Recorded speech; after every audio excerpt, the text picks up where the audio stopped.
Hi, this is Dan Sullivan. I'd like to welcome you to the Multiplier Mindset Podcast. I want to tell you a story about my father that had a huge impact on me. Up until about the age of, not quite sure, but early 60s, he was kind of a distant man, and it had something to do with the family that he came from, who were kind of impersonal, and I wouldn't call it an affectionate family, and he's one of 9 children. So my father was a really hard worker, but not really easy to get close to. So my mother phoned me when my father was in his 60s, and here's the story she had to tell, that my father had to go to the very famous Cleveland Clinic. It's one of the 4 biggest health and medical networks in the United States, along with the Mayo Clinic and Johns Hopkins. But they got the appointment wrong, so my sister, who's the oldest in the family, was taking him in, driving.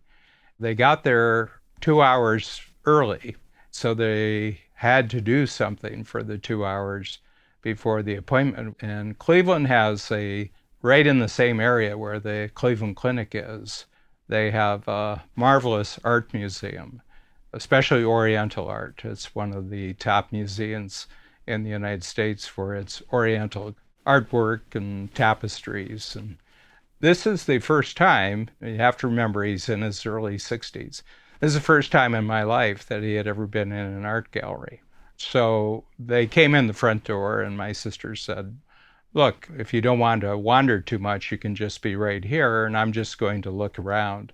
And she went away for about an hour, and they would come back with plenty of time to get over to the hospital. She found my father, and he was sitting on a bench, and she came up to him, and he was just sobbing, which was kind of shocking to my sister because we had never seen him cry. He was just sobbing. So she sat down and she put her arm around him, and she says, "Dad, what's the matter?" And he said, "To think that all those years I was working night and day, and all these beautiful things were here and I didn't know about them." My sister was just thrown off balance by this. I mean, she had never talked to my father like this. And then they left and they went to the appointment for the hospital at the Cleveland Clinic, and then she drove him back home, and he was really quiet. He was just totally quiet. And my father was kind of chatty. I mean, he was a very good salesperson, but just about surface stuff. He would never talk about anything emotional. And then she got home, and he was really tired, and he went to bed. And the next morning, my mother called my sister, and she said that she had to call an ambulance during the middle of the night because he had a complete nervous breakdown. He was shouting, acting just in a very, very erratic way, and my mother would know. So he was picked up and taken to a nearby mental institution. He was there for 6 weeks, and for the first 3 or 4 weeks, the prediction was that he was just over the cliff. He wasn't going to come back.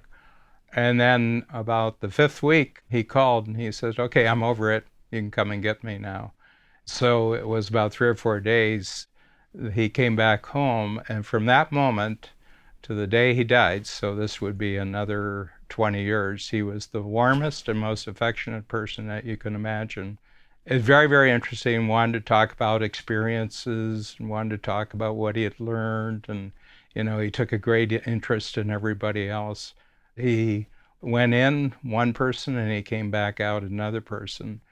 I've often talked about how strong he was physically, but it takes a really extraordinarily strong character and a strong sense of who you are to go through that type of very, very rapid transformation when you're early 60s and then become essentially not a different person, but really, really a multi-dimensional person where before we only saw a few dimensions, and had a huge impact on me. I think it had a huge impact on everyone else in the family. You always got a sense that you would really like to connect with him, but it just wasn't there. And then afterwards, it was totally possible. So you could have really great conversations about his history, his growing up, and the tough times, the good times in his life. So, terrific lesson to me to leave a lot of room for people to transform. There's reasons why they are the way they are. If those reasons are no longer useful to them, they can switch to something that's a real improvement. And that was certainly the case with my father.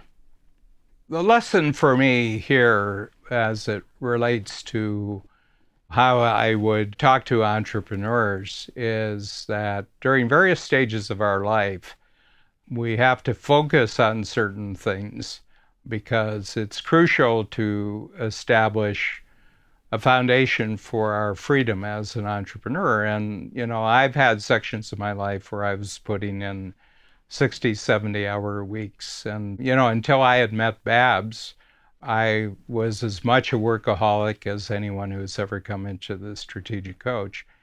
I think one of the reasons why I met Babs and why I was so open to the possibility of a complete partnership with her is that I was ready to stop living that way, stop working that way.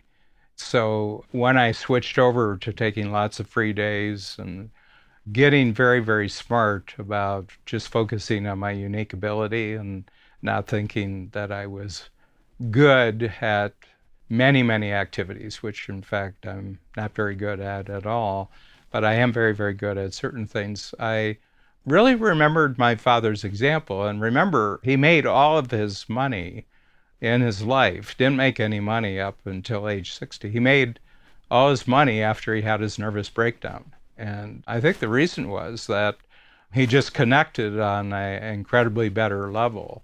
So for the entrepreneurs, this is why we have the time system in Strategic Coach. This is why we have the focus on unique ability in Strategic Coach, so that you don't use up your life on activity, but you use up your life on the most intelligent and the most profitable activities.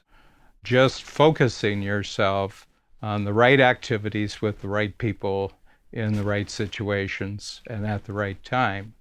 But that's not a quantity life, that's a quality life. And that's what I think my father switched from. He switched from the quantity of work he was doing, and I think afterwards he got rewarded for the quality of work that he was doing.